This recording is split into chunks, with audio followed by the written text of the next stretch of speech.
Hola, buenos días, buenas tardes, buenas noches. No sé a qué hora nos están mirando, pero hoy día, bueno, tenemos a un nuevo invitado, Rodrigo Loyola, y profesor de Educación Media con mención en Lenguaje y Comunicación de la Universidad de Chile, y también trabaja en el programa PASE de la Universidad de Chile con profesores, profesoras y estudiantes de tercero y cuarto medio, ¿ya?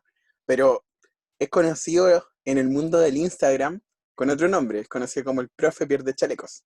Yo lo conocí desde ahí, o sea, estuve viendo lo que hacía desde ahí y me pareció interesante y nos pareció interesante como comunal que pudiéramos dialogar con él. Así que, bueno, Rodrigo, bienvenido. Muchas gracias por aceptar la invitación. Gracias, ¿no? Y Súper contento de poder compartir y conversar. bacán, muchas gracias. Y vamos a partir con una pregunta, ¿verdad? Que es general y que busca justamente apuntar hacia una pregunta que yo creo que a varios se nos ha pasado, que tiene que ver con de qué manera podemos enfocar, ¿verdad? Esto que llamamos las TICs, tantas veces hemos escuchado las TICs, de qué manera podemos enfocar las TICs hacia un uso significativo, considerando las dificultades de conexión de muchos y muchas de nuestros y nuestras estudiantes, ¿verdad? Entonces, considerando eso, ¿qué nos podrías contar tú? ¿Qué has pensado sobre esa dificultad y cómo lo podemos enfocar hacia un uso significativo? Súper. Quiero ir un poquito como, no sé si atrás, pero así como el respaldo quiero de esta pregunta, que finalmente tiene que ver con el uso significativo, tiene que ver con preguntarnos por cómo es esta experiencia virtual. Y todos los y las docentes que están hoy día a día, haciendo clases, en el fondo están experimentando y haciéndolo, poniendo en acción, y son conscientes, pero creo que para discusión hay que ponerlos en la mesa, como no dejarlos como algo obvio.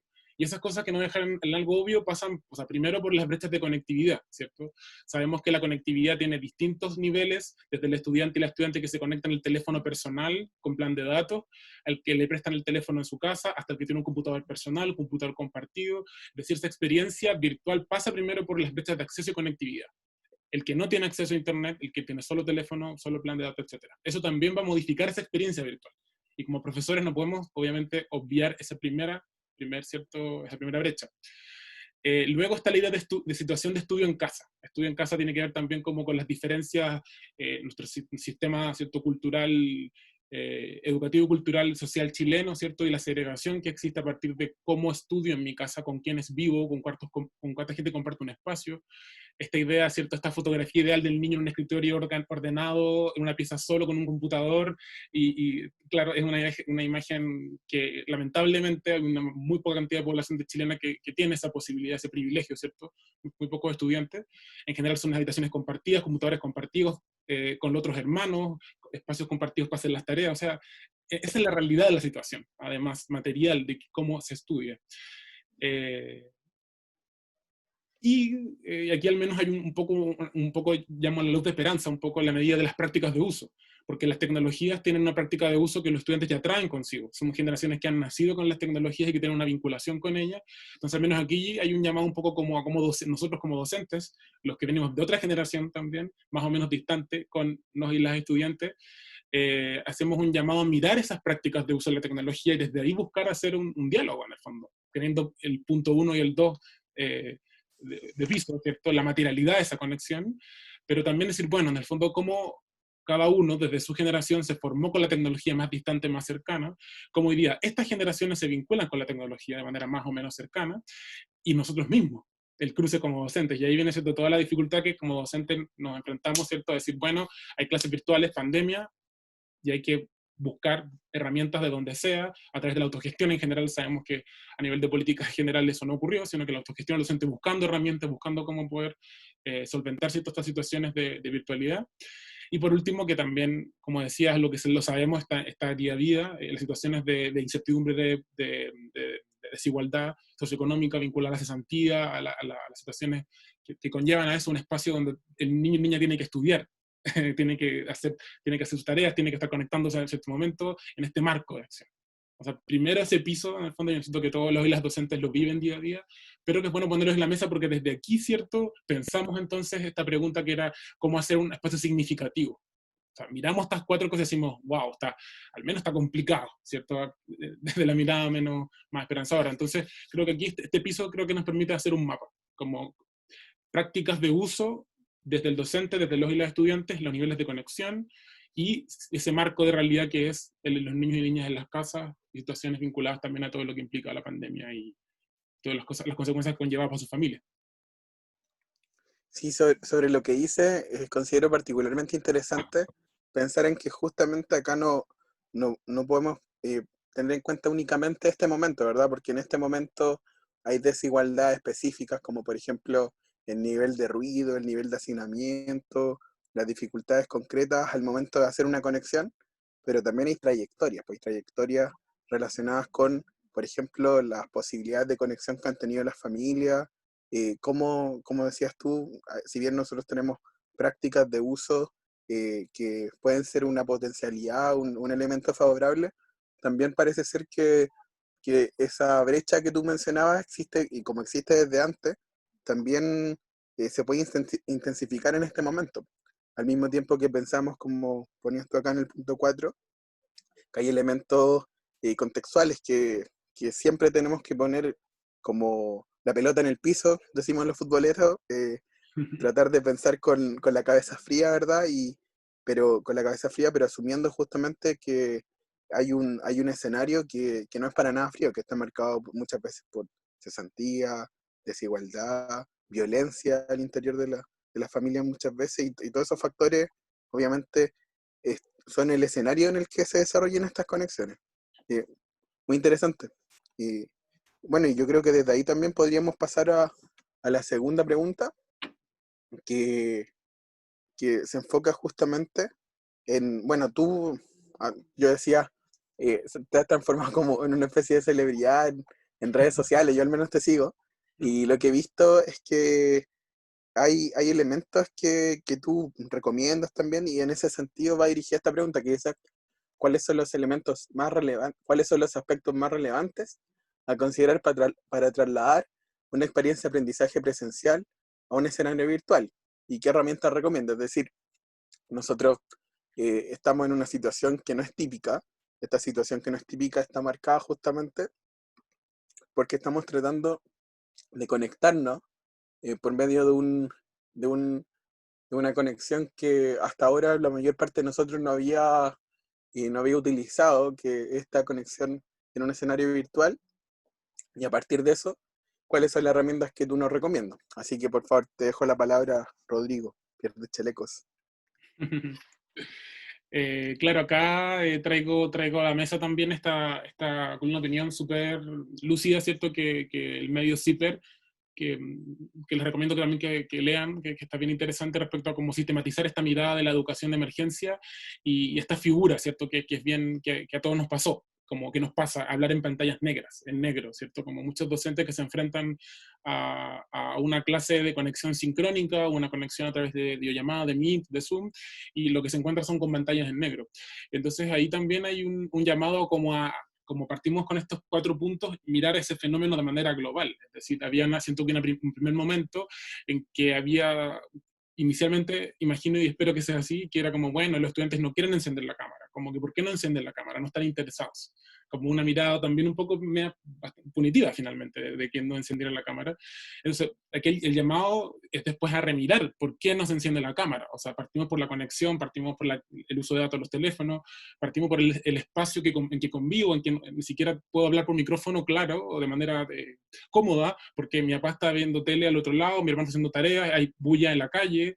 Entonces, como ese ojo primero, ¿cierto? Desde dónde miramos el fenómeno de la pantalla negra. O sea, no de una mirada punitiva, sino que una mirada como de todos los factores que conviven en que eso sea así. Entonces, desde aquí, eso que es una realidad, la propuesta, ahora voy a dar algunas miradas o estos tips, este concepto me extraña de tips, pero sí como de, bueno, tenemos este escenario que hemos conversado. Entonces, algunas claves, digamos, bueno, estamos con este escenario en que hay una conexión que es precaria, ¿cierto? Que está en esta mirada. Entonces, bueno, ¿cómo docentes planificamos esta experiencia, ¿cierto? De la sala de clases, como se la pregunta, a la virtualidad.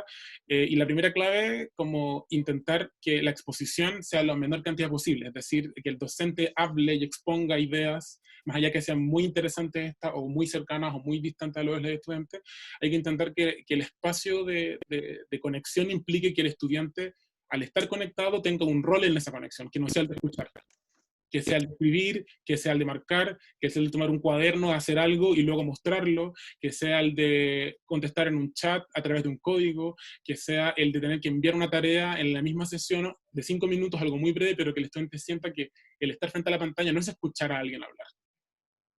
Y ese giro en el fondo de la mirada, como de la sesión en que el docente habla y el estudiante escucha, si ya en la sala de clases es conflictiva, porque ya sabemos que la clase expositiva tradicional también en la sala presencial ha perdido de manera transversal, ¿cierto? Un lugar así único, en la virtualidad más aún. Entonces, ahí hay un primer llamado. Y justamente para eso tiene que ver con las prácticas de uso tecnológico, cómo conocemos algunas herramientas o TICs, ¿cierto?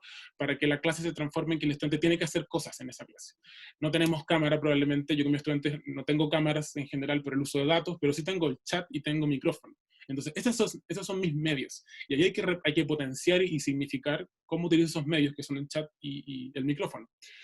Y ahí tenemos, ¿cierto?, una ventaja, mirando este enfoque también, como buscando los elementos con que contamos, que la experiencia virtual hoy día es audiovisual. O sea, cuando estamos en la sala de clases con un data que funciona a veces sin parlantes o con data media, la experiencia audiovisual a veces era más compleja. Algunos estudiantes, algunos dicen no, quizás.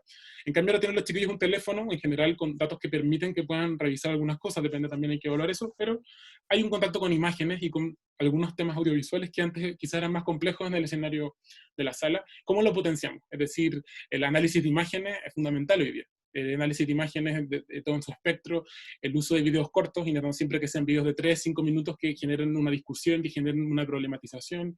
Es una aliado importante. O sea, hoy día la cultura de la imagen hay que llevarla a la sala de clase.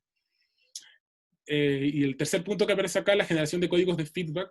Si en la sala sabemos que la sala real de clase, digamos presencial de clase, sabemos que las preguntas de sí y no son preguntas no significativas, o entendieron o no son preguntas no significativas, imagínate llevar eso a una aula digital. En el fondo lo que hay que buscar es preguntas que generen la reflexión, que insten, que hagan que los estudiantes quieran contar, que quieran abrir su experiencia o lo que perciben de lo que se está hablando.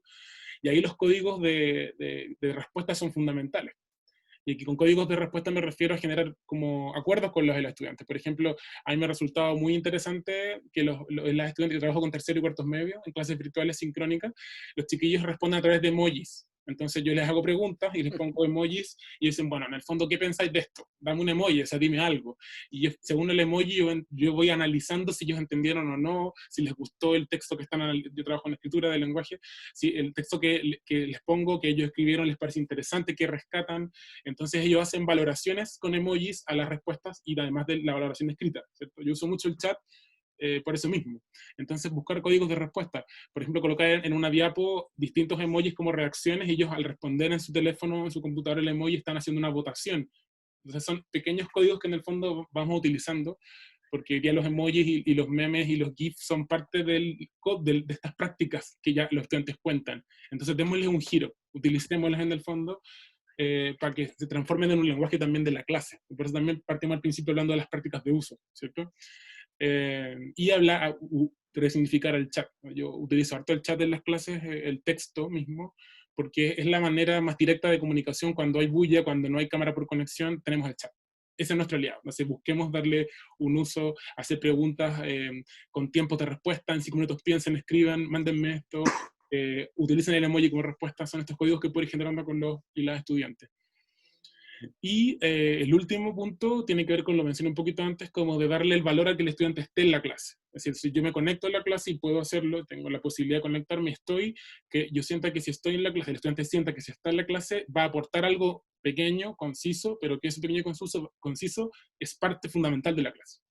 Entonces, la propuesta de las clases que nosotros hacemos en el PASE de la Universidad de Chile tiene que ver en cada clase sincrónica de duración hay un trabajo autónomo. Es decir, el estudiante tiene que estar 15 minutos, 20 minutos resolviendo una actividad desafiante, corta, precisa, y a partir de esa actividad, el estudiante después se revisa la actividad mismo en la clase, es decir, como que su asistencia a la clase tuvo un valor porque fue revisada, fue comentada. No queda para otra clase, no queda para la otra semana, porque en el fondo esa distancia, ¿cierto?, va generando como que los chiquillos tienen conexiones tantas horas, tantos días, sino que estuvo en esa hora el estudiante en ese momento, le significó que su aporte fue escuchado por sus compañeros, fue leído por su profesor, profesora, fue, etcétera, como sea el proceso, pero que yo diga, ya, me conecté esta hora a clase, estos 50 minutos, esta 45, lo que sea, y hice un aporte, en el fondo, a lo que el profesor estaba, que propuso, preparó o que pensó. Entonces ahí la propuesta siempre tiene que ver con buscar la evaluación formativa, ¿cierto? Que es el giro también desde el decreto de evaluación, que tiene que ver con que la actividad, la acción que yo realizo en la clase debe tener una devuelta, que es colaborativa, que es de discusión, que es de opinión también. Bien. Estos son estos cuatro. Bueno, qué interesante en realidad. Yo también me conecto todos los días, estoy desde mayo teniendo sesiones virtuales y a mí al menos ahora escuchándote me parece bien interesante esto del chat. A mí en general el chat se ha transformado más en un problema que en una oportunidad. Y creo que al menos personalmente me plantea ese desafío y seguramente a los colegas y a las colegas se le están planteando otras preguntas, porque en general estamos haciendo conexiones, algunos hace un par de meses, otros hace menos tiempo, pero estamos encontrándonos con desafíos diarios. Bien interesante en ese sentido asumir que hay que finalmente ir avanzando con las características que existen, ¿verdad? Teniendo en cuenta el audiovisual, asumiendo la posibilidad de que el chat sea nuestro aliado y que el momento de conexión tenga importancia en la medida en que, claro, parece que el tiempo pasará distinto ahora, siento yo, y al menos lo pensaba cuando lo decías como, claro, yo por ejemplo vi a la niña hoy día, la vuelvo a ver el próximo martes, y hasta ese entonces ya deben haber pasado al menos un par de decenas de horas en el computador, pues, o sea, ya nada es tan cercano, así que de repente la inmediatez y la interacción inmediata en ese sentido parece ser una cuestión interesante. Lo vamos a usar. Súper. Sí, yo creo que eso es lo clave. Y en el caso, por ejemplo, de otros profesores o liceos que no tengan conexión sincrónica a clases por videollamada, imagínate lo que significa enviar una tarea a través de WhatsApp o mail y cuando el profesor tenga la posibilidad de resolverla, porque tiene tantos cursos en paralelo, o sea, lo hace más aún difícil establecer ese vínculo que ya no es corporal, porque es virtual.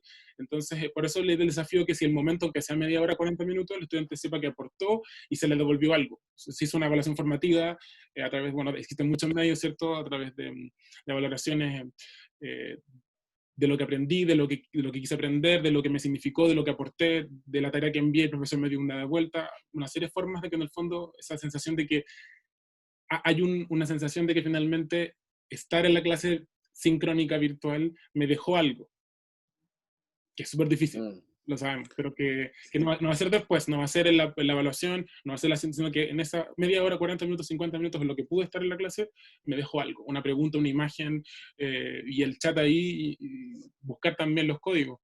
Los chiquillos cuando se conectan desde el teléfono es más fácil que envíen emoji. Yo tengo estudiantes que trabajan desde computador, entonces utilizan emojis que ellos tienen, que existen, que son como solo de letras, por ejemplo. Entonces como que hay unos códigos muy bacanes y como que uno aprende de ellos y se ríe. Entonces ahí también yo soy majadero con eso, como las prácticas de uso. Como ellos usan, como yo uso, de hacer un match. O sea, por ejemplo, TikTok hoy día es la red social y para todos los más viejos como una cuestión que estamos entendiendo. Si nos quedamos con Instagram, que yo uso mucho Instagram y tengo el perfil como tú comentaste, pero TikTok tiene otros códigos de uso que son súper distintos. Entonces también acceder a esos códigos de uso requiere tiempo y hasta una distancia, pero acercarnos al menos, que haya algo. El uso de los emojis del chat, por ejemplo, yo creo que son acercamientos. No yo al menos no hago TikTok y no voy a ponerme a hacer TikTok en las clases. Hay profesores que sí lo hacen y es fantástico, pero cómo dialogar con esos códigos. ¿Cachai? Yo creo que eso también, ese acercamiento, yo creo que es interesante. A nivel como un poco concreto, quería mencionar estas tres herramientas, así como, yo sé que no vamos a poder profundizar ahora como cada una en detalle, pero a mí me parecen bien interesantes mencionarlas como en general, porque son herramientas que permiten en una clase sincrónica que haya una interacción más abierta, más directa o menos directa, pero igual una interacción. ¿Te tinca si las menciono rapidito, así como? Sí, obvio, por favor, por favor. Súper. Vamos de abajo hacia arriba. Mentimeter es la más distinta porque las otras dos tienen que ver con la suite de Google, es decir, son parte del correo Gmail, vienen incluidas. En cambio, la otra es una aplicación aparte, ¿cierto? Un sitio web. Eh, que en el fondo lo que hace básicamente es que yo puedo hacer preguntas interactivas. Yo hago una pregunta y la respuesta desde el teléfono, le mando el link a los estudiantes y el estudiante responde la pregunta y se proyecta automáticamente la respuesta a la pantalla. Puedo hacer preguntas de A, B o C, puedo hacer preguntas abiertas, puedo hacer preguntas de valoración de 1 a 5 y el estudiante pone de 1 a 5, ¿qué le pareció algo? Puedo hacer nubes de palabras, el estudiante, dígame 3 palabras vinculadas al Renacimiento, no sé. Tú, como eres de historia, pero tu historia. Amigo no, amigo no. Y claro, entonces todo eso, lo interesante es que el estudiante en su teléfono responde rápidamente porque aparece un cuadro de respuesta, envía, y el profesor proyecta en la presentación, ¿cierto? Y automáticamente aparece la respuesta. Y esa cosa de la simultaneidad tiene que estar, yo creo que siempre en la clase. Como que poner y aparece la palabra, pongo la opción. Te entrega gráficos de respuesta automáticamente y los gráficos se van moviendo. Entonces esa cosa como de instantaneidad a los chiquillos y chiquillas les encanta. Así que Mentimeter, súper buena aplicación. Sí, digo al tiro que Mentimeter tiene una versión gratuita de pago y la gratuita permite hacer, tiene muchas opciones pero con limitación. Pero igual yo uso la gratuita y ahí hay quien se le puede sacar mucho provecho. En el caso de Jamboard y Forms son, como decía, las dos aplicaciones de la suite de Google, es decir, son parte del correo Gmail y vienen incorporadas a tu correo.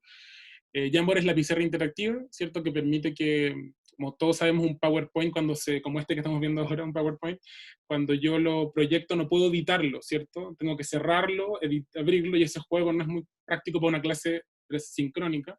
Jamboard lo que hace es que yo puedo fácilmente escribir encima. Agrego notitas, agrego rayas, pego fotos y todo eso lo puedo hacer frente a los estudiantes. Entonces también eso es como, ya miren, tú dijiste eso, perfecto, el profesor va, busca la foto rápidamente y la pega. Y puedo ir agregando fotos, texto y rayas en la sesión. Entonces también el estudiante puede decir una idea en el chat, por ejemplo, y yo, el profesor, busco la foto, la pego y eso que dijo lo incorporo a la clase. O sea, hay una instantaneidad y eso hay que buscar todo el rato, ¿cierto? Jamboard también. Es gratuita y es bastante simple de utilizar. Google Form, yo también la uso, le doy un giro porque en general los Google Form se usan para los formularios de encuestas que son bien largas, como que ese es el uso que se le da en general. Pero lo que tiene interesante Google Form es que uno puede mandar una actividad al estudiante, una actividad cortita de una pregunta, por ejemplo, y el profesor recibe todas las respuestas automáticamente ordenadas en un Excel, en una tabla. Entonces, lo que yo hago es que saco las respuestas y las copio y las pego y las analizamos automáticamente en la clase, pero yo selecciono. Voy viendo las respuestas que están desarrolladas de una manera, las que hay que mejorar, voy eligiendo una semana unas, otras semanas otras, entonces permite que de manera anónima también yo publico la respuesta del estudiante y la analizamos de la misma clase y la actividad. Y eso permite hacerlo también en Google Form porque te ordena todas las respuestas en una misma tabla que el estudiante resolvió de manera automática. Una maravilla. Estas 3 aplicaciones también están pensadas para el teléfono, que todo el rato lo he dicho, pero es bueno recordar que los estudiantes muchísimos de teléfono se conectan, entonces están pensadas para teléfono, para computador, y en general eso también facilita que para todo tipo de conexión esta funcione. Perfecto. Y bueno, yo al menos he tenido la oportunidad de ocupar estas 3, Jamboard un poquito menos, y creo que coincido mucho contigo en que hay que darle vuelta sobre cómo utilizamos herramientas como esta que generen interacción e inmediatez para poder justamente dirigirlo en relación al sentido de lo que estoy haciendo. Entonces, por ejemplo, ocupaba Form el otro día y también al igual que Mentimeter te va dando, creo que es menos interactivo eso sí, pero te va dando resultados. Por ejemplo, yo hice una especie de encuesta sobre sentido de la democracia y efectivamente va mostrando percepciones, la información ordenada, permite hacer comparaciones también de manera anónima y eso permite tampoco exponer, o sea, permite que no se exponga a veces a los estudiantes, una cuestión muy clave, considerando la diversidad que tenemos también. Así Sí, que muchas gracias, yo creo que por las herramientas que nos comenta. Y sí. podríamos ir avanzando, creo. Sí, solamente una cosita a mencionar nomás que dijiste que creo que no lo dijimos antes que es importante. Otro de los mitos un poco que se cayó, creo, en este proceso ha sido como que no, a los estudiantes les encanta sacarse fotos, les encanta exponerse, como por qué no se muestran, como una mirada también yo creo muy adultocéntrica, ¿cachai? Como estas generaciones que les encantan las selfies. Y también yo creo que lo que me aprendió los profesores y todo es que, claro, hay una cultura de la imagen, pero es una cultura de la imagen a través del filtro, como esta idea del Instagram, ¿no? Que tiene filtros de Instagram, que te selecciona las fotos, que los chicos y chicas se sacan, bueno, también nos sacamos selfie, 25 selfies o más y elegimos una. Entonces hay también un mito respecto a esa idea de exponerse frente a otros. Sigue siendo difícil exponerse, sigue siendo vergonzoso, entonces no creemos que porque hay una pantalla va a ser más fácil. Yo creo que ya todos nos dimos cuenta cuando creíamos al principio que no, todos con la cámara y todos, y no. La vergüenza hablar, la vergüenza exponerse, equivocarse. Entonces también también que lo dijiste quería rescatarlo porque creo que es importante. Gracias. Bueno, y ya para ir en, en los últimos metros, ¿verdad? De esta carrera que hemos tenido, a los dos nos gusta hablar rápido.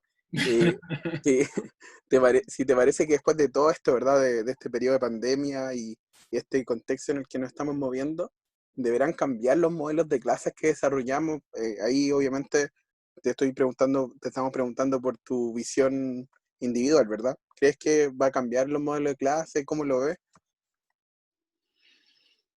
O sea, yo soy una persona que cree como mucho como esperanzadora, ¿cachai? Como que creo que es todo tan oscuro muchas veces que también hay que buscar ese otro lado, bueno, desde dónde, cómo. Y ahí viene la pregunta que tú me decís, cómo va a cambiar. Yo creo que la relación de encuentro con otros hoy día se puso en jaque. Hoy día estamos encontrándonos virtualmente, no presencialmente. Entonces creo que también hay un giro y una pregunta que todos los docentes debemos hacernos en el fondo es qué va a pasar con ese encuentro con otros en la clase presencial. Como que hay una reflexión también ahí que yo espero que sea una valoración, porque el profe y la escuela, los profesores no uno, me refiero al gremio, a la escuela como comunidad, porque siempre es algo colectivo, no es individual, debe preguntarse en el fondo cómo significa ese reencontrarse. O sea, vamos a reencontrar después de meses o quizás de un año, no sé, ni mejor ni pensar cuándo mejor, a mí no me gusta pensar cuándo, pero va a ser un reencuentro con otros en la escuela. Y yo creo que la oportunidad se va a perder absolutamente si creemos que reencontrarnos va a ser reencontrarnos en la escuela de antes. Y sé que también hay una cosa mía ideal y lo tengo claro, pero también es repensar cómo va a ser esa escuela del reencuentro, de esa no normalidad, porque va a ser un nuevo proceso, un nuevo momento a la hora de encontrarnos en la escuela. Entonces creo que ahí obviamente el modelo de clase, la idea de cómo lo virtual se metió, se coló, fue una buena, mala experiencia, está ahí también es algo que hay que tomar y obviamente incorporar, pero creo que más que la virtualidad o el uso de las TICs, digamos, como estamos hoy día conversando, que obviamente yo creo que de manera más innata va a ocurrir, porque si estuvimos trabajando de una manera, ahora pasamos a la otra. Yo esperaría más que la pregunta fuera más bien a esa idea de encontrarnos, como decía, ¿cierto? Como la escuela va a pensar ese reencuentro y que es una oportunidad y una responsabilidad, yo creo, gigante para todos y todas los que trabajan en educación, es decir, bueno, ¿para dónde vamos a orientar ese reencuentro? Y ahí está yo creo que el gran desafío de lo que va a pasar ahí. Muy interesante, sobre todo porque tenemos claro que ya no vamos a volver a la normalidad de antes, pues. O sea, han pasado tantas cosas en el último año que por lo menos tenemos que reconstruir una nueva realidad y esa nueva realidad se tiene que nutrir, imagino, muy en línea contigo, también de esta experiencia que para muchos es traumática, es terrible, pero de eso también, ese también es un ingrediente desde el que tenemos que seguir construyendo. Así que, bueno, muchas gracias por la reflexión, Rodrigo. Pierde chaleco, muy interesante creo este capítulo y también agradecido de que hayas podido acompañarnos. No, gracias a ustedes. Un saludo a los y las profes y a todos quienes nos vean también. Y nada, es un proceso de aprendizaje también, de duda y creo que también pensar ese reencuentro creo que es una tarea también que alienta al menos, como pensar ese momento en que va a ocurrir ese reencuentro y trabajar en pos de eso. Así que muchas gracias a ti y a ustedes. Nos vemos ahí siguiéndote en Instagram, cuídate. Chau.